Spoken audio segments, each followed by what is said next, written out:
Essa porção a gente continua falando sobre alguns dos elementos ali do tabernáculo, né? E as várias leis de como é que eles tinham que ser construídos e tudo mais. E eu vou pegar um dos elementos mais importantes, né? E talvez um dos que mais chama atenção também, que é a Arca Sagrada. Segundo a descrição da Torá, ela tinha que ser feita de 3 camadas, né? A camada do meio, ela ia ser de madeira, e as 2 camadas que revestiam de madeira iam ser de ouro, que claro, era o metal mais precioso que se conhecia para a construção. Aliás, que até hoje, né, é o metal mais precioso que se conhece. Por que isso? Porque a Arca Sagrada, ela ia ter nada mais do que talvez o objeto mais importante de todo o tabernáculo, as próprias tábuas da lei, né? Então ela realmente tinha que ter todo um preparo mais especial do que os outros elementos do tabernáculo. Agora tem uma pergunta aqui, né? Por que o ouro foi escolhido? Você tem vários metais nobres, por que você não podia usar outros metais nobres? Bom, o ouro, aliás, esse é o valor porque que ele é tão precioso até hoje, tá? Não é só na questão da Torá. Ele tem uma característica especial em relação aos outros metais. Muitos metais sofrem a erosão com o passar do tempo, né? Mas o ouro tem essa qualidade adicional, que o tempo não o afeta.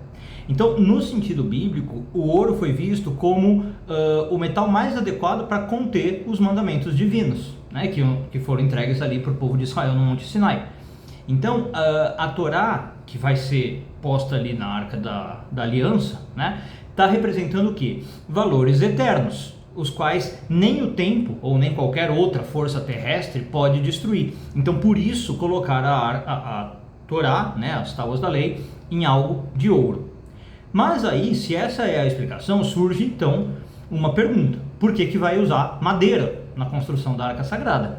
Se eu queria dar essa ideia de algo ligado à eternidade, né, o ouro que não tem essa ação do tempo, por que eu vou usar madeira? Porque a madeira é exatamente o oposto disso, né? A madeira é facilmente destruída pelo tempo.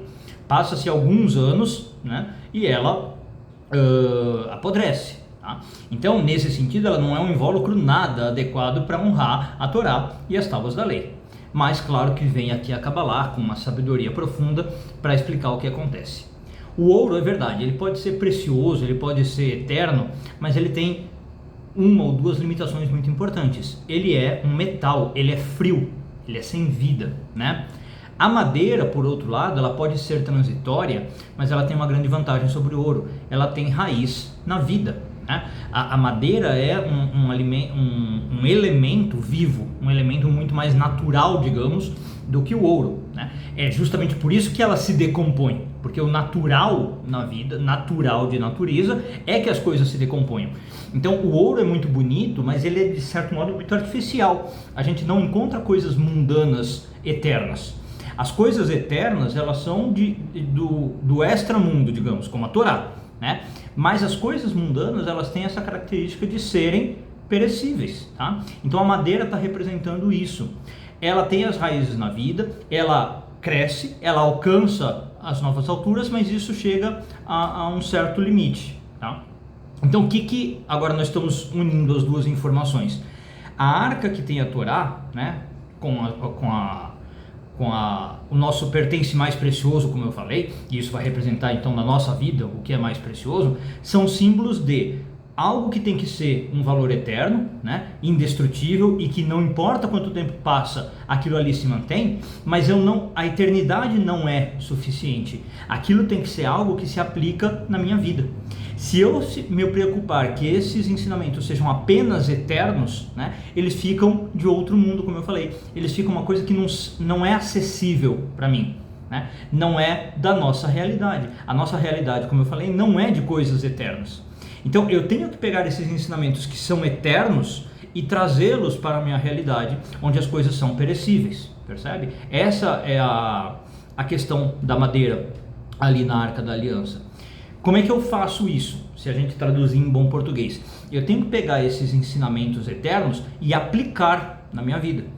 É aquela coisa que muitas vezes acontece com algumas pessoas, que elas têm muito conhecimento na teoria, elas sabem muito do ensinamento, elas estudam, mas elas não aplicam aquilo na prática, né? Na vida delas, aquele ensinamento não faz nenhuma alteração, nenhum efeito. Então, esses ensinamentos para ela são eternos, como os pensamentos também, vai. Né? No mundo do pensamento nada se degrada, no mundo do pensamento a coisa é eterna, mas não tem aplicabilidade prática, né? Essas pessoas não estão permitindo que aquela eternidade afete a sua vida mundana. Outra coisa, essas pessoas não estão lidando com aquele ensinamento de maneira como se lida com uma árvore. Elas não estão acrescentando algo no sentido de fazer com que aqueles ensinamentos cresçam, sejam cultivados, sejam difundidos, né? A gente fala muito na Kabbalah que cada geração que veio depois do recebimento da Torá deve contribuir com a sua parte para dar nova vida à Torá, né? A Torá, ela não é ali um livro que foi escrito, dado e está fechado, imutável. Nós temos que acrescentar a nossa parte, cada um tem que acrescentar a sua alma à Torá, para fazer o quê? Que essa tradição milenar cresça, se expanda, mas com algo de mim, né? De novo, para que eu acrescente algo de vida. Eu não posso me apoiar só nessa Torá que foi dada ali no passado, né? Por Moisés, maravilha, tem um peso enorme, mas de novo, ela ficaria algo inacessível, que não tem ligação com a minha vida. Eu tenho que fazer com que aquilo se aplique na minha vida prática, tá? Então eu tenho que fazer com que a Torá seja minha. E aí, quando isso acontece, não é à toa que a gente tem um dos simbolismos mais poderosos da Kabbalah, e é aí que eu queria chegar nesse vídeo, o Etz Haim, ou em português, árvore da vida, né? Eu chego então a fazer a Torá virar uma árvore da vida. Veja que eu não falo da Torá ser o ouro da vida, né? O ouro não é vida. É a árvore que é a vida. Eu faço com que essa Torá seja uma madeira viva, uma árvore viva que consegue transmitir, né, energia vital do mundo terreno para o mundo celestial e vice-versa, e do mundo celestial para o mundo terreno. Então, nesse momento, quando eu faço isso, a Torá, ela acaba se tornando um condutor, um conector entre céu e terra. Não é à toa que muitos dos nossos comentaristas chamam a Torá de a Torá viva também. Às vezes não precisa nem falar de árvore da vida. Eu não sei se vocês já viram um livro do Aryeh Kaplan, por exemplo, né? A Torá comentada por ele chamou de a Torá viva. Porque é isso, a Torá é eterna, mas como eu falei, eu não quero que ela seja eterna e longe de mim, eu quero que ela seja viva, né? E para ser viva ela não pode ser de certo modo tão eterna. Percebe a contradição? Ela tem que ter as duas características. Então, eu tenho que ter uma eternidade que viva. É essa a questão. Bom, e aí, só para a gente encerrar mesmo, isso aqui eu estou falando da Torá, né? E em termos literais, então a gente sabe o que é a Torá, são os ensinamentos mosaicos passados de Gênesis a Deuteronômio, são os livros, as tábuas da lei e tal, mas isso, essa lição eu acho que a gente pode expandir para qualquer coisa que seja importante na sua vida, né? Qualquer ensinamento, qualquer valor que seja importante, ele tem que ter essa característica. Você vai ter que pôr esse ensinamento ou esse algo valioso numa arca da aliança, feita de ouro e de madeira. Aquilo tem que ser algo eterno para você, mas vivo na sua vida. Não adianta você pegar algo que para você é valioso e eterno e ele fica emoldurado na parede, né? E lindo ali por exposição e não tem aplicabilidade prática.